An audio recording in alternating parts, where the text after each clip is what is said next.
Hi friends, welcome to GVK study circle.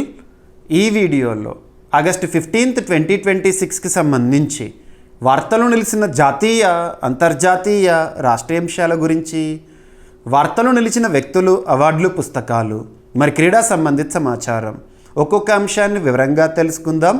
అంతకంటే ముందుగా నిన్నటి డైలీ కరెంట్ అఫైర్స్ వీడియోలో అడిగిన ప్రశ్నకి వివరణతో కూడిన సమాధానాన్ని చూద్దాము. సో క్వశ్చన్ వచ్చేసి, ఇటీవల వార్తలు నిలిచిన ఒక ప్రముఖ వ్యక్తి ఆత్మకథ పైన అడగడం జరిగింది. ఆల్రెడీ మన డైలీ కరెంట్ అఫైర్స్ వీడియోలో డిస్కస్ చేసిన టాపిక్నే ప్రశ్నగా ఇచ్చాను. ప్రశ్నని మరొకసారి చూడండి. భారత మాజీ రాష్ట్రపతి రామ్నాథ్ కోవింద్ గారి ఆత్మకథ పేరేంటి? డైరెక్ట్గా గుర్తుంచుకోండి పేరు. Triumph of the Indian republic. Triumph of the Indian republic. My life, my struggles. So పుస్తకం పేరు వెరీ వెరీ వెరీ ఇంపార్టెంట్.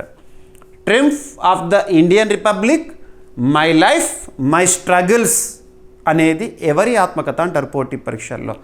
భారత మాజీ రాష్ట్రపతి రామ్నాథ్ కోవింద్ గారి ఆటోబయోగ్రఫీ. గుర్తుంచుకోండి, పోటీ పరీక్ష ఏదైనా, ఏ స్థాయి పోటీ పరీక్ష అయినా ఆటోబయోగ్రఫీస్ పైన, ప్రముఖుల ఆత్మకథల పైన మనం రెగ్యులర్గా ప్రశ్నలను అబ్జర్వ్ చేస్తున్నాం. అందులోనూ దేశంలోనే అత్యున్నత పదవి రాష్ట్రపతిగా సేవలు అందించిన ఒక వ్యక్తి ఆత్మకథ అంటే ఎంతటి ఇంపార్టెన్స్తో ఉంటుందో మీరే అబ్జర్వ్ చేయండి. భారతదేశానికి 2017 నుంచి 2022 వరకు రాష్ట్రపతిగా గుర్తింపు పొందిన వ్యక్తి రామ్నాథ్ కోవింద్ గారు. తన జీవితంలో చోటు చేసుకున్న ఘటనలను, ముఖ్య ఘటనలను, సంఘటనలను పుస్తక రూపంలో, ఈ ఆత్మకథ రూపంలో మన ముందుకు తీసుకొచ్చారు. తను బాల్యం నుంచి రాష్ట్రపతి వరకు ఎదిగిన సమయంలో ఎదుర్కొన్న సవాళ్ళు కానివ్వండి, వీటన్నిటిని కూడా యువతకు ఇన్స్పిరేషన్గా ఉండాలనే ఉద్దేశంలో భాగంగా పుస్తక రూపంలో మన ముందుకు తీసుకొచ్చారు. దేశంలోనే అత్యున్నత పదవి లేదా కాన్స్టిట్యూషనల్ హెడ్ ప్రెసిడెంట్. గుర్తుంచుకోండి, 2017 నుంచి 2022 వరకు రామ్నాథ్ కోవింద్ గారు భారతదేశ 14వ రాష్ట్రపతిగా సేవలు అందించిన వ్యక్తి. ప్రస్తుతం మనం చూస్తున్న ద్రౌపది ముర్ము గారు ఉన్నారు కదా, తనకంటే ముందు రాష్ట్రపతి. మరి ఈ పర్సన్ సంబంధించి ఆటోబయోగ్రఫీ, ఈ ఆత్మకథ, ఈ పుస్తకాన్ని ఆగస్టు 12వ తేదీన, ఆగస్టు 12, 2026 రోజున భారత ప్రస్తుత ప్రధాని నరేంద్ర మోదీ గారు ఆవిష్కరించడం జరిగింది. నరేంద్ర మోదీ గారి చేతుల మీదుగా ఈ పుస్తక విడుదల కార్యక్రమం అనేది జరిగింది. మరి పుస్తకాన్ని ఎవరు పబ్లిష్ చేశారంటే రూపా పబ్లికేషన్స్ వారు, పబ్లిషింగ్ హౌస్. గుర్తుంచుకోండి, ఓకేనా? ఎనఫ్, సరిపోతుంది. PM Modi releases Ramnath Kovind's autobiography, ఆత్మకథ. ఆత్మకథ అంటే రచయిత తన జీవితంలో చోటు చేసుకున్న ముఖ్య ఘటనలను, సంఘటనలను పుస్తక రూపంలో మన ముందుకు తీసుకొచ్చారనుకోండి, అది ఆటోబయోగ్రఫీ. ఓకేనా? ఆత్మకథ. Triumph of the Indian republic, my life, my struggles ఎవరి ఆత్మకథ? భారత 14వ రాష్ట్రపతి రామ్నాథ్ కోవింద్ గారు తన ఆత్మకథ triumph of the Indian republic, my life, my struggles అనే పుస్తకాన్ని ఆగస్టు 12, 2026 రోజున భారత ప్రధాని నరేంద్ర మోదీ గారు ఆవిష్కరించారు. ఈ పుస్తకాన్ని రామ్నాథ్ కోవింద్ గారు స్వయంగా రచించారు. ఇందులో ఆయన బాల్యం, వ్యక్తిగత పోరాటాలు, ప్రజాసేవ, భారత రాష్ట్రపతి స్థాయికి చేరుకున్న ప్రయాణాన్ని వివరించడం జరిగింది. ఓకేనా? ఈ పుస్తకాన్ని రూపా పబ్లికేషన్స్ వారు ప్రచురించారు. భారత రాష్ట్రపతిగా రామ్నాథ్ కోవింద్ గారు ఏ కాలానికి సేవలు అందించారు? 2017 జూలై 25 నుంచి 2022 జూలై 25 వరకు. ఓకేనా? గుర్తుంచుకోండి. అంతకుముందు తను గవర్నర్గా, బీహార్ రాష్ట్రం గవర్నర్గా సేవలు అందించిన వ్యక్తి. రైట్. సో భారత రాష్ట్రపతిగా రామ్నాథ్ కోవింద్ గారు ఎన్నో వారు. ఇక రాష్ట్రపతికి సంబంధించిన బేసిక్ పాయింట్స్. దేశంలోని అత్యున్నత చట్టమైన రాజ్యాంగంలో పార్ట్ 5లో మీరు రాజ్యాంగ అధినేత రాష్ట్రపతి గురించి ఫస్ట్ నేర్చుకుంటారు. ఆర్టికల్ 52 నుండి 62 వరకు అని చెప్పేసి ప్రత్యేకంగా. ఇక పవర్స్ విషయానికి వస్తే చాలా ఆర్టికల్స్. ఓకేనా? రైట్.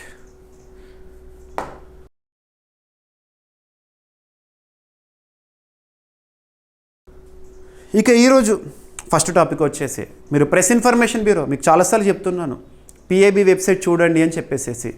ప్రతిరోజు కూడా గవర్నమెంట్కి సంబంధించిన పాలసీ డెసిషన్స్ ఏవైతే ఉంటాయో, కేంద్ర ప్రభుత్వానికి సంబంధించి డిఫరెంట్ మినిస్ట్రీస్కి సంబంధించి ఇన్ఫర్మేషన్ అనేది ప్రెస్ ఇన్ఫర్మేషన్ బ్యూరోలో ఉంటుంది. మీరు ప్రెస్ ఇన్ఫర్మేషన్ బ్యూరోకి సంబంధించి ఆ వెబ్సైట్ చూసినా చూడకపోయినా, న్యూస్ ఆన్ ఎయిర్ లేదా ఆల్ ఇండియా రేడియో, జాతీయ స్థాయిలో ప్రముఖ వార్తాపత్రికలు, రాష్ట్ర స్థాయిలో ప్రముఖ వార్తాపత్రికలు, వీటన్నిటిని కూడా ఫాలో అయినా కాకపోయినా ప్రతిరోజు మన క్లాస్ని చూడండి చాలు. మన క్లాస్లో అవన్నీ కంప్లీట్ అయిపోతాయి.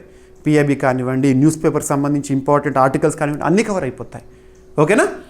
సో ఇక్కడ రక్షణ రంగానికి సంబంధించి అభ్యర్థులకు మరొకసారి చెప్తున్నాను, ఏ పోటీ పరీక్ష అయినా, ఏ స్థాయి పోటీ పరీక్ష అయినా డిఫెన్స్ రిలేటెడ్గా ఎక్కువ మొత్తంలో మనం ప్రశ్నలను ఎక్స్పెక్ట్ చేసి తీరాల్సిందే. ఎందుకు చెప్తున్నానంటే ప్రతిరోజు మీరు న్యూస్ పేపర్లో అట్లీస్ట్ 2 to 3 టాపిక్స్ డిఫెన్స్ రిలేటెడ్గానే అబ్జర్వ్ చేస్తూ ఉంటారు. మరి ఇక్కడ రక్షణ రంగానికి సంబంధించి గణాంకాలు, ఈరోజు మనము 80వ స్వాతంత్ర దినోత్సవ వేడుకలను అంగరంగ వైభవంగా జరుపుకున్నాము.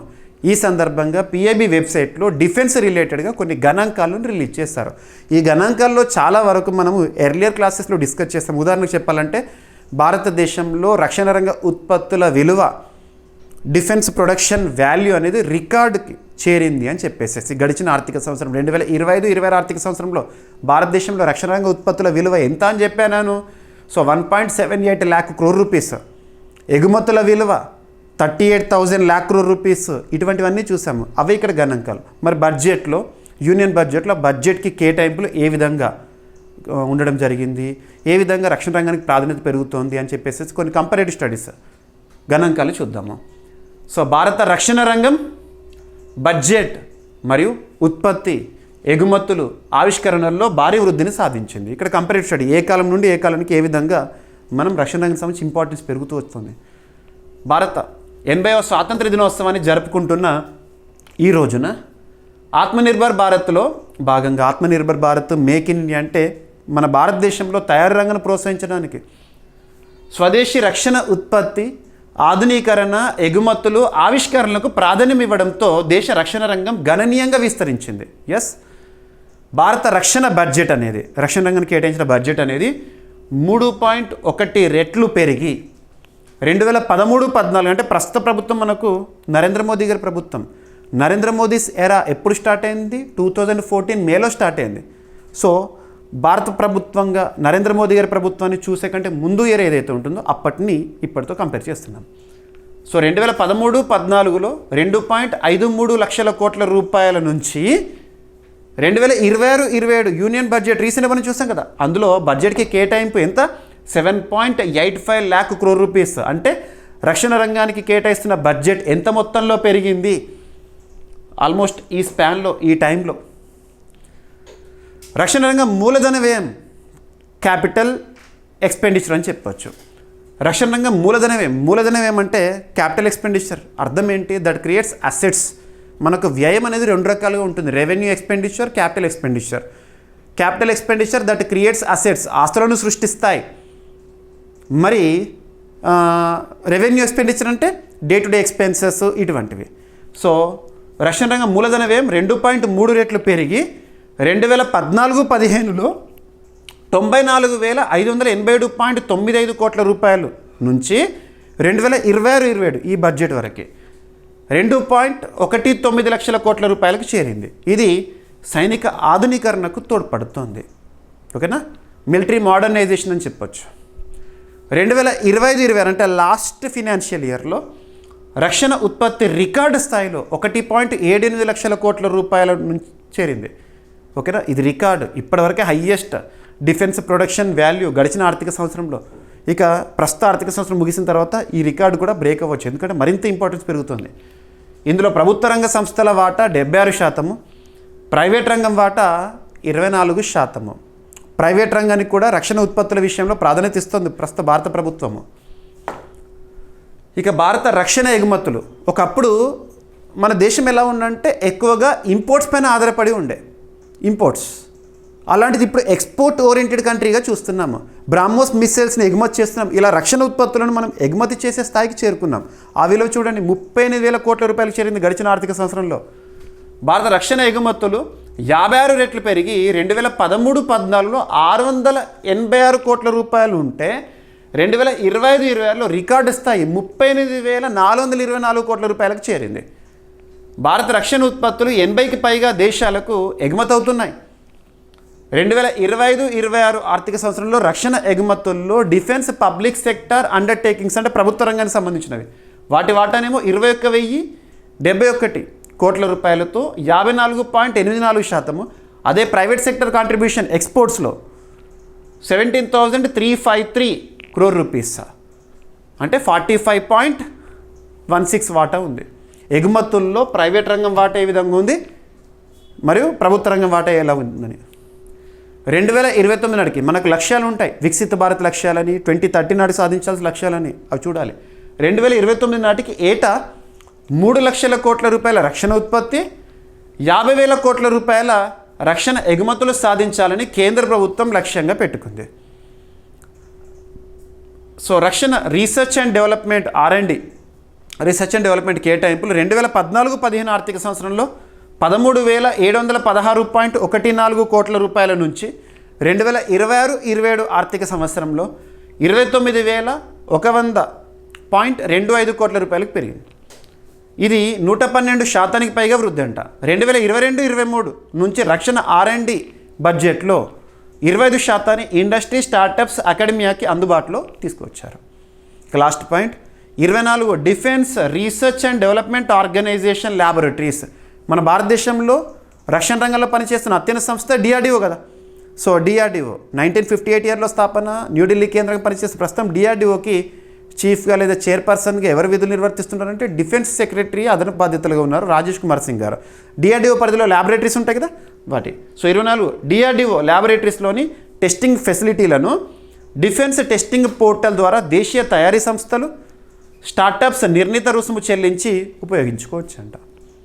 ఓకేనా, రైట్ ఎనఫ్. ఇదంతా కూడా మనం ఇందాక టాపిక్లో డిస్కస్ చేసాం. ఇదే టాపిక్లో అడుగుతారు ఎగ్జామినేషన్ పాయింట్ ఆఫ్ వ్యూలో డిఫెన్స్ రిలేటెడ్గా నేను చెప్పిన ప్రతి పాయింట్ రక్షణ ఉత్పత్తులకు సంబంధించి కానివ్వండి, విన్యాసాలకు సంబంధించి కానివ్వండి, దిగుమతులకు సంబంధించి కానివ్వండి, ఎగుమతులకు సంబంధించి కానివ్వండి, డిఫెన్స్ అక్విజిషన్ కౌన్సిల్ వేటికి ఆమోద ముద్ర వేసింది, రక్షణ రంగ ఒప్పందాలు ఏంటి, ఇవన్నీ కూడా మీరు చూడాల్సిందే. ఓకేనా. ఇక నెక్స్ట్ వచ్చేసేసి సూపర్లేటివ్ టాపిక్స్. ఈరోజు 2 టాపిక్స్ సూపర్లేటివ్ టాపిక్స్గా మనం అబ్జర్వ్ చేయాలి. కరెంట్ అఫైర్స్లో భాగంగా మనం కొన్ని టాపిక్స్ని సూపర్లేటివ్స్గా చూస్తాము. ఎటువంటి టాపిక్స్ని? మొట్టమొదటి, తొలి, అతిపెద్ద, అతి చిన్న, అతి పొడవైన ఇలాంటి ప్రత్యేక పదాలతో కూడిన కరెంట్ అఫైర్స్ని సూపర్లేటివ్స్గా చూస్తాము. So superlative topic Asia's first desert themed night safari and zoo. ఇటీవల కాలంలో ఇలాంటి టాపిక్స్ని సూపర్లేటివ్ టాపిక్స్గా చాలా వరకు చూసాము. ఉదాహరణ చెప్పాలంటే భారతదేశంలోనే హై ఆల్టిట్యూడినల్ సఫారీ సంబంధిత అంశానికి ఆమోదం వేసింది లడఖ్. మనం ఆగస్ట్ మంత్లోనే చూసాము రీసెంట్గా. మరియు భారతదేశంలోనే మొట్టమొదటి నైట్ సఫారీ ప్రాజెక్ట్ కుక్రైల్ ఉత్తరప్రదేశ్ సంబంధించి రీసెంట్గా చూసాం మనము. ఇటువంటివి. ఇక వన్యప్రాణులకు సంబంధించి మహారాష్ట్ర విషయానికి వస్తే AI పవర్డ్ సో పక్షుల అభయారణ్యం అని చెప్పేసి రీసెంట్గా బందూప్ గురించి చూసాం మనము. ఇటువంటివి లింక్ చేసుకోండి. భారతదేశంలో మొట్టమొదటి సీతాకోక చిలుకల అభయారణ్యము అరలం, కేరళ. ఇవి చాలా వరకు ఇంపార్టెంట్. వీటన్నిటిని మనం సూపర్లేటివ్స్గా చూసాం. ఇక్కడ డిజర్ట్ థీమ్డ్ నైట్ సఫారీ ఎక్కడ అంటే గుజరాత్ రాష్ట్రంలో. ఓకేనా.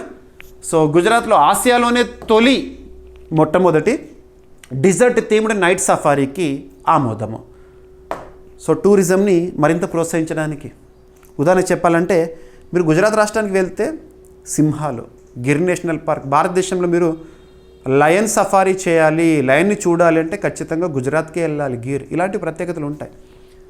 గుజరాత్లోని బనస్కాంత జిల్లా జునాడీసాలో desert zoological park and night safari ఏర్పాటుకు సెంట్రల్ జూ అథారిటీ ఆమోదం తెలిపింది. సెంట్రల్ జూ అథారిటీ భారతదేశంలో జూ పార్కుల నిర్వహణ, నియంత్రణ అనగానే ఈ సంస్థ గుర్తొస్తుంది. Under which ministry of environment, forest, climate change. ప్రస్తుతం కన్సర్న్ మినిస్టర్ ఎవరున్నారు? భూపేంద్ర యాదవ్ గారు. సుమారు 103 హెక్టార్ల ప్రభుత్వ భూమిలో దీనిని ఆసియాలోనే తొలి desert themed drive through night సఫారీగా అభివృద్ధి చేయనున్నారు. సరిపోతుంది. సూపర్లేటివ్ టాపిక్స్ గురించి సింగిల్ లైన్లో అడుగుతారు. ఈ ప్రాజెక్ట్ అంచనా వ్యయము 542.14 కోట్ల రూపాయలు. ఇందులో దాదాపు 83 జాతులకు చెందిన 2700 లేదా 2700 జంతువులు పక్షులను ఉంచాలని ప్రణాళికను రూపొందించారు. ఇందులో ప్రత్యేకంగా డేజు 5 నైట్ సఫారీ ఎంక్లోజర్స్ని ఏర్పాటు చేస్తారంట. రాత్రివేళ చురుగ్గా ఉండే జంతువులను నియంత్రిత ఆవాసాల్లో వీక్షించే అవకాశము కల్పిస్తారు. ఓకేనా, ఇది ఎంక్లోజర్స్లో వీక్షణ నైట్. ఓకేనా, సరిపోతుంది. పర్యాటకంతో పాటు wild life conservation, breeding, rescue, rehabilitation, environmental ఎడ్యుకేషన్కు కేంద్రంగా దీన్ని అభివృద్ధి చేస్తారంట. సరిపోతుంది. ఎక్కడ ప్రత్యేకత ఏంటి? ఇక గుజరాత్ రాష్ట్రం విషయానికి వస్తే క్యాపిటల్ వచ్చేసేసి గాంధీనగర్. అక్కడ ముఖ్యమంత్రిగా భూపేంద్రభాయ్ పటేల్ గారు ఉన్నారు. బీజేపీ అధికారంలో ఉంది. గవర్నర్గా ఆచార్య దేవవ్రత్ గారు. గుజరాత్ రాష్ట్ర ఏర్పాటు May 1, 1960. భారతదేశంలో ఏర్పాటైన 15వ రాష్ట్రం. చూడాలి ఇటువంటి ప్రత్యేకతలు. ఓకేనా. ఇటీవల గుజరాత్ రాష్ట్రానికి సంబంధించి అత్యధిక సార్లు మనం డిస్కస్ చేసిన టాపిక్ ఏంటంటే సోమనాథ్ దేవాలయం. రానున్న పోటీ పరీక్షలో ఖచ్చితంగా వస్తుంది ఆ టాపిక్ పైన. ఇక పక్కన పెడితే సెంట్రల్ జూ అథారిటీ స్థాపన 1992. చట్టపరమైన ఆధారం వైల్డ్ లైఫ్ ప్రొటెక్షన్ యాక్ట్ 1972. వన్యప్రాణి సంరక్షణ చట్టం 1972. ఏ మంత్రిత్వ శాఖ? Ministry of environment, forest, climate change. ప్రస్తుతం కన్సర్న్ మినిస్టర్ భూపేంద్ర యాదవ్ గారు. ప్రధాన కార్యాలయం న్యూఢిల్లీ. ప్రధాన విధి భారత్లో జూల గుర్తింపు, నియంత్రణ, అభివృద్ధి కోసము. ఇక నెక్స్ట్ మరొక సూపర్లేటివ్ టాపిక్ రైల్వేస్ సంబంధించి. రైల్వేస్ అనే అంశము యూనియన్ లిస్ట్లోకి వస్తుంది. Article 246 of Indian constitution. అందులో 3 జాబితాలు ఉంటాయి కదా, union list, states list, concurrent list అని. సో యూనియన్ లిస్ట్లోని అంశము రైల్వేస్. భారతదేశంలో రైల్వేస్ ప్రారంభంగానే ఏప్రిల్ 1853. ప్రస్తుతం రైల్వే శాఖ మంత్రిగా అశ్విని కుమార్ వైష్ణవ్ గారు విధులు నిర్వర్తిస్తున్నారు. పక్కన పెడితే భారత్లో కార్పొరేట్ సెక్టార్ రైల్వేస్ రంగంలో భారత్లో తొలి బ్రాండ్ నేమ్డ్ ప్యాసింజర్ ట్రైన్గా Sprite Tejas express. So Tejas express Delhi లక్నోను కనెక్ట్ చేసే తేజస్ ఎక్స్ప్రెస్ ఉంటుంది ట్రైన్.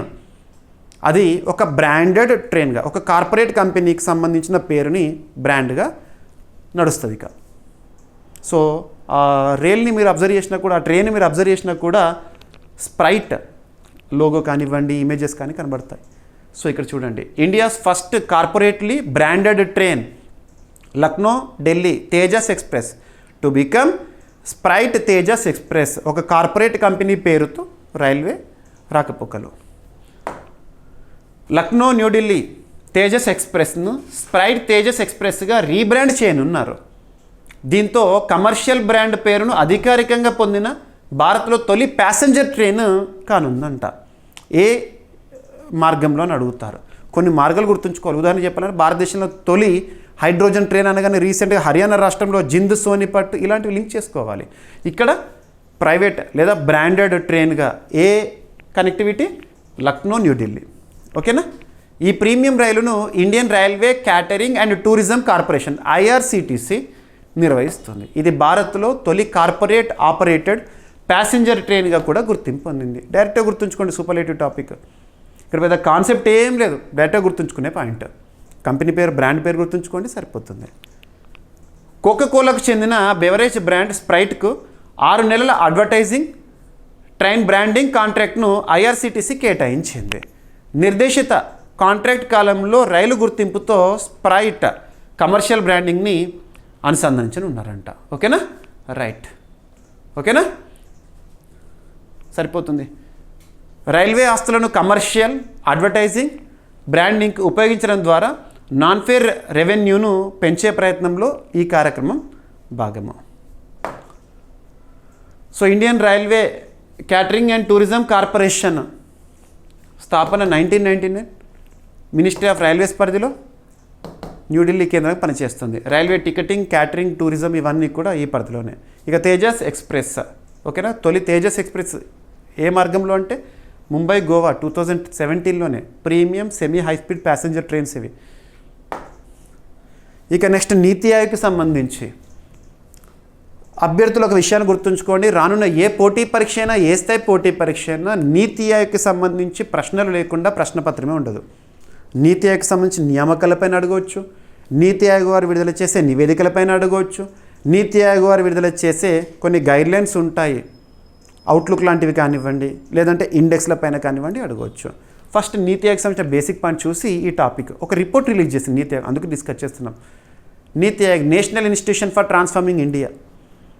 నీతి ఆయోగ్ అనేది 2015 జనవరి 1వ తేదీన అప్పటి వరకు పనిచేసిన ప్రణాళికా సంఘం స్థానంలో మన భారతదేశంలో అమల్లోకి వచ్చింది. మరి నీతి ఆయోగ్ అనేది రాజ్యాంగబద్ధము కాదు, అంటే రాజ్యాంగంలో ఎక్కడ కూడా నీతి ఆయోగ్ ప్రస్తావన లేదు. చట్టబద్ధం కాదు, అంటే పార్లమెంట్ రూపొందించిన ఏ చట్టం కూడా నీతి ఆయోగ్ గురించి తెలపదు.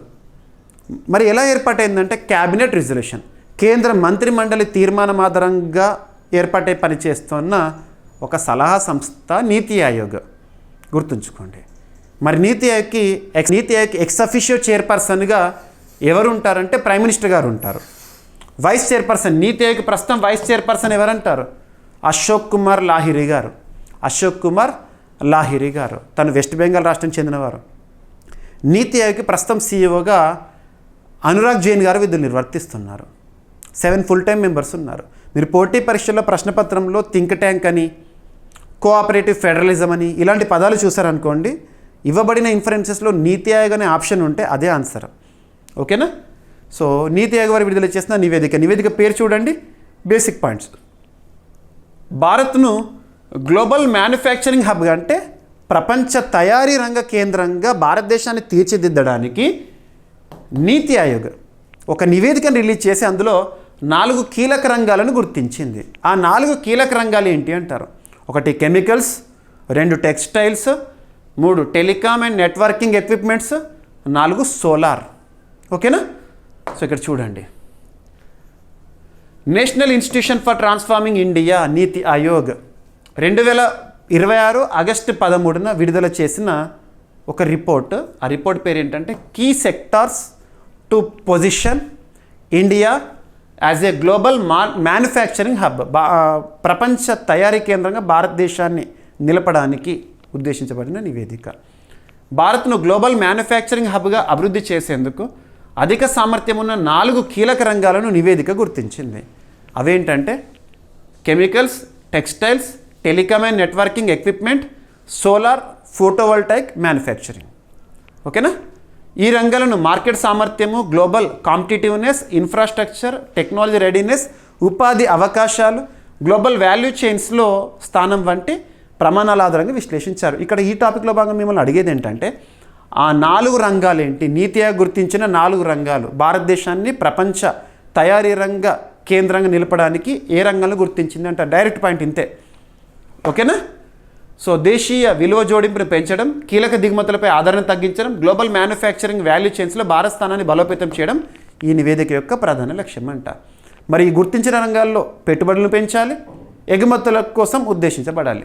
ఎగుమతులు, పెట్టుబడులు, సాంకేతిక సామర్థ్యం, ఉత్పాదకత, ఉపాధిని పెంచడంపై నివేదిక దృష్టి సారించింది. భారత్లో గ్లోబల్ కాంపిటిటివ్ రెసిలియంట్ మ్యానుఫ్యాక్చరింగ్ ఎకోసిస్టమ్ని అభివృద్ధి చేయాలని విస్తృత లక్ష్యానికి నివేదిక తోడ్పడుతుంది. ఇక నీతి ఆయోగ్కి సంబంధించిన బేసిక్ పాయింట్స్. ఓకేనా? సో నెక్స్ట్ టాపిక్ వచ్చేసి ఇంటర్నేషనల్ రిలేషన్స్లో భాగంగా అర్థం చేసుకోవాల్సిన అంశము. మన దేశము 5 దేశాల కూటమితో ఒక ఒప్పందం అని చెప్పేసేసి. 5 దేశాల కూటమి ఏంటంటే సాకు, సదర్న్ ఆఫ్రికన్ కస్టమ్స్ యూనియన్. 1910 సంవత్సరంలో స్థాపించబడిన ఒక కూటమి. విండ్హాక్ కేంద్రంగా, నమీబియా దేశంలోని విండ్హాక్ కేంద్రంగా పనిచేస్తున్న సాకు కూటమితో ఏ ఒప్పందం అంట? ప్రిఫరెన్షియల్ ట్రేడ్ అగ్రిమెంట్కి సంబంధించి ఒక initiative. So first of all ఈ టాపిక్లో భాగంగా ఆ కూటమి గురించి చూడాలి. ఏదైనా ఒక టాపిక్లో భాగంగా ఒక సంస్థ గురించి కానీ ఒక కూటమి గురించి కానీ చూస్తున్నప్పుడు బేసిక్స్ అని నేర్చుకోవాలి. సో సాకు, సదర్న్ ఆఫ్రికన్ కస్టమ్స్ యూనియన్ ఏ సంవత్సరంలో స్థాపన అంటున్నాను? 1910. సో హిస్టారికల్ ఇంపార్టెన్స్, చాలా చారిత్రాత్మకం అని చెప్పొచ్చు. అందులో 5 దేశాలు ఉంటాయి. ప్రధాన కేంద్రం వచ్చేసేసి విండ్హాక్, నమీబియా. 5 దేశాలు ఏంటంటారు? Botswana, ఎస్వాటిని, Lesotho, Namibia, south Africa. 5 దేశాలు. మరి కూటమి యొక్క ప్రత్యేకత ఏంటంటే ప్రపంచంలో అత్యంత పురాతనంగా కొనసాగుతున్న కస్టమ్స్ యూనియన్గా గుర్తింపు పొందింది. ఇది ప్రధాన లక్ష్యము సభ్య దేశాల మధ్య వస్తువుల స్వేచ్ఛాయుత రవాణా, బయటి దేశాల నుంచి వచ్చే దిగుమతులపై కామన్ ఎక్స్టర్నల్ టారిఫ్ అమలు కోసము. మరి ఈ కూటమితో భారత్ ఇనిషియేటివ్. భారత ప్రభుత్వం సదర్న్ ఆఫ్రికన్ కస్టమ్స్ యూనియన్తో ప్రిఫరెన్షియల్ ట్రేడ్ అగ్రిమెంట్ చర్చలను ప్రారంభించేందుకు 2026 ఆగస్టులో టర్మ్స్ ఆఫ్ రెఫరెన్స్పై సంతకం చేసింది. ఇక ఇనిషియేట్ చేసింది అన్నట్టు చర్చలు. ఓకేనా, అన్ని కుదిరినాయి అనుకోండి, ఈ కూటమితో ఒప్పందం ఇక ఫైనల్ అయిపోతుంది. న్యూఢిల్లీలోని వాణిజ్య భవన్లో ఈ ఒప్పందం పైన సంతకాలు జరిగినాయి. ఇది ఆఫ్రికన్ ప్రాంతంలో భారత్ కుదుర్చుకున్న తొలి టర్మ్స్ ఆఫ్ రెఫరెన్స్ కావడం విశేషం. ఎంపిక చేసిన వస్తువులకు ప్రిఫరెన్షియల్ మార్కెట్ యాక్సెస్, టారిఫ్ రాయితీలు కల్పించే దిశగా భారత్ చర్చలకు ఈ ఒప్పందం ఏదైతే ఉందో ఈ టర్మ్స్ ఆఫ్ రెఫరెన్స్ పరిధి విధానాలను నిర్దేశిస్తుంది. అయితే సాకు సభ్య దేశాల మధ్య వాణిజ్యం, పెట్టుబడులు, ఆర్థిక సంబంధాలను మరింత బలోపేతం చేయడంలో ఇది కీలక ముందడుగు. ప్రిఫరెన్షియల్ ట్రేడ్ అగ్రిమెంట్లో సాధారణంగా ఎంపిక చేసిన వస్తువులు లేదా ఉత్పత్తులకు మాత్రమే టారిఫ్ రాయితీలు ఇస్తారు. అదే ఫ్రీ ట్రేడ్ అగ్రిమెంట్తో పోలిస్తే దీని పరిధి ఏదైతే కొంత పరిమితంగా ఉంటుంది. ఫ్రీ ట్రేడ్ అగ్రిమెంట్ అనేది కొంత ఎక్స్పాన్షన్గా ఆలోచించవచ్చు, కొంత విస్తృతమైంది. అదే ప్రిఫరెన్షియల్ ట్రేడ్ అగ్రిమెంట్ అంటే ఏంటంటే కొన్ని వస్తువులు పేర్కొన్న ఒప్పందంలో పేర్కొన్న వస్తువులు ఏవైతే వాటికి మాత్రం టారిఫ్ విషయంలో కానివ్వండి వెసులుబాటు కల్పిస్తారు. గుర్తుంచుకోండి, ఏం లేదు. ప్రిఫరెన్షియల్ ట్రేడ్ అగ్రిమెంట్ అనేది చిన్నది, ఫ్రీ ట్రేడ్ అగ్రిమెంట్ అనేది పెద్దది, సింపుల్గా. ఓకేనా, ఎనఫ్. ఇటీవల కాలంలో భారత్ కుదుర్చుకున్న ఫ్రీ ట్రేడ్ అగ్రిమెంట్స్, ఇటువంటి ప్రిఫరెన్షియల్ ట్రేడ్ అగ్రిమెంట్స్ ఏవైతే ఉంటే వాటిని ఖచ్చితంగా చూడండి. ఓకేనా.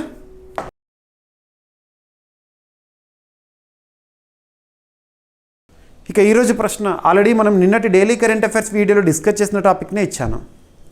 ఇటీవల వరల్డ్ హెరిటేజ్ ఇరిగేషన్ స్ట్రక్చర్ గుర్తింపు పొందిన పరిచ్ఛావీర్ ఏ రాష్ట్రంలో ఉంది? ఈ గుర్తింపును ఏ సంస్థ మంజూరు చేస్తుంది? ఓకేనా. ఇక ఈరోజు టాపిక్స్ని క్విక్ రివిజన్ చేస్తే, నిన్నటి డైలీ కరెంట్ అఫైర్స్ వీడియోలో అడిగిన ప్రశ్నకి కంప్లీట్ ఎక్స్ప్లెనేషన్. సో రక్షణ రంగానికి సంబంధించిన ముఖ్య గణాంకాలు, గుజరాత్లో ఆసియాలోనే తొలి డిజర్ట్ థీమ్డ్ నైట్ సఫారీ, భారత్లో తొలి బ్రాండ్ నేమ్డ్ ప్యాసింజర్ ట్రైన్గా స్ప్రైట్ తేజస్ ఎక్స్ప్రెస్, భారత్ను గ్లోబల్ మ్యానుఫ్యాక్చరింగ్ హబ్గా మార్చేందుకు 4 కీలక రంగాలను గుర్తించింది నీతి ఆయోగ్. నీతి ఆయోగ్ విడుదల చేసిన నివేదిక పేరేంటి? ప్రిఫరెన్షియల్ ట్రేడ్ అగ్రిమెంట్ చర్చలకు భారత్ సాకు టర్మ్స్ ఆఫ్ రెఫరెన్స్పై సంతకాలు,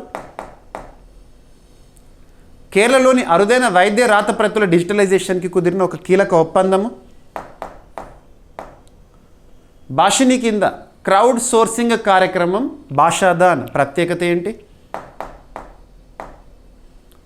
ఈశాన్య భారత్లో 3 కొత్త క్యాస్కేడ్ కప్పజాతులను గుర్తించారు శాస్త్రవేత్తలు. ఏ రాష్ట్రాల్లో ప్రత్యేకత ఏంటి? విబిజీ రామ్జీ పథకానికి సంబంధించి అమలు కోసం మరియు పర్యవేక్షణ కోసం ప్రత్యేకంగా రాష్ట్ర స్థాయి కౌన్సిల్ ఏర్పాటు. చైర్పర్సన్ ఎవరుంటారు? ముఖ్యమంత్రి గారు. ఆంధ్రప్రదేశ్లో లోకాయుక్తగా జస్టిస్ తల్లాప్రగడ మల్లికార్జునరావు గారిని ఎంపిక చేసింది ఎంపిక కమిటీ. స్వాతంత్ర దినోత్సవం 2026 సందర్భంగా 1057 మందికి గ్యాలంటరీ సర్వీస్ మెడల్స్ ప్రకటన. ఇక ఈరోజు ప్రశ్న, ఇటీవల వరల్డ్ హెరిటేజ్ ఇరిగేషన్ స్ట్రక్చర్ గుర్తింపు పొందిన పరిచ్ఛావీర్ ఏ రాష్ట్రంలో ఉంది? ఈ గుర్తింపును ఏ సంస్థ మంజూరు చేస్తుంది? అభ్యర్థులు ప్రతిరోజు కూడా మన డైలీ కరెంట్ అఫైర్స్ వీడియో చూడండి. మీకు కంప్లీట్ ఎక్స్ప్లెనేషన్ వీడియో కావాలంటే మాత్రము జీవీకే స్టడీ సర్కిల్ యాప్ని ఇన్స్టాల్ చేసుకోండి. మన యాప్లో CA 360 కోర్స్, CA 360 2026 కోర్స్లో ప్రతిరోజు కంప్లీట్ వీడియో ఉంటుంది. Daily current affairs video explanation విన్న తర్వాత ఇక నేను ఎక్స్ప్లెయిన్ చేసిన కంటెంట్ ఏదైతే ఉందో అదంతా కూడా PDF రూపంలో తెలుగు మీడియం అభ్యర్థుల కోసం తెలుగులోను, ఇంగ్లీష్ మీడియం అభ్యర్థుల కోసం ఇంగ్లీష్లోను ప్రత్యేకంగా ఇస్తున్నాను. ఎవ్రీ మంత్ ముగియగానే monthly round of videos, monthly magazines, special videos including PDF, one liner current affairs, short duration videos ఇవన్నీ కూడా CA 360 కోర్సులో ఉంటాయి. ఇక మన జీవీకే స్టడీ సర్కిల్ యాప్లో అన్ని కోర్సులపైన ఈరోజు ప్రత్యేకంగా ఆఫర్స్ అనేవి అందుబాటులో ఉన్నాయి, అవైల్ చేసుకోండి. ఇక ఈరోజు క్లాస్లో ఏమైనా మిస్లీనియస్ టాపిక్స్ ఉన్నాయనుకోండి, నో నీడ్ టు వర్రీ, రేపటి క్లాస్లో జోడించి డిస్కస్ చేద్దాము. రేపు మళ్ళీ కలుద్దాం. Thank you.